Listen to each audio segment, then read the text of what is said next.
রোববার থেকে চালু হবে দৈনিক আমার দেশ পত্রিকা। আনুষ্ঠানিকভাবে এই ঘোষণা দিয়েছেন পত্রিকাটির সম্পাদক মাহমুদুর রহমান। সকালে জাতীয় প্রেস ক্লাবে সংবাদ সম্মেলনে পত্রিকা চালুর চূড়ান্ত ঘোষণা দেন তিনি। এতে এক দশকের বেশি সময় পর ফের প্রকাশ হতে যাচ্ছে আমার দেশ। মাহমুদুর রহমান জানিয়েছেন, জনগণের প্রত্যাশা পূরণে কাজ করবে তার সংবাদপত্র। আধিপত্যবাদের বিরুদ্ধে সবসময় সোচ্চার থাকবে। কোনো রাজনৈতিক মতাদর্শে আমার দেশ প্রভাবিত হবে না বলেও জানান তিনি। বলেন, অসহায় মানুষের কথা বলতে পিছপা হবে না এই পত্রিকা। এছাড়া সারা বিশ্বে মুসলমান সহ সব নির্যাতিতদের খবর প্রচারও থামাবে না দৈনিক আমার দেশ।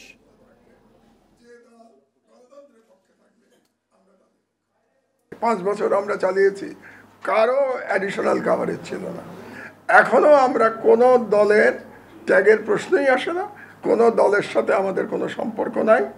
আমরা যে দল বাংলাদেশের পক্ষে থাকবে, যে দল আধিপত্যবাদের বিরুদ্ধে থাকবে, যে দল গণতন্ত্রের পক্ষে থাকবে, আমরা তাদের পক্ষে থাকব।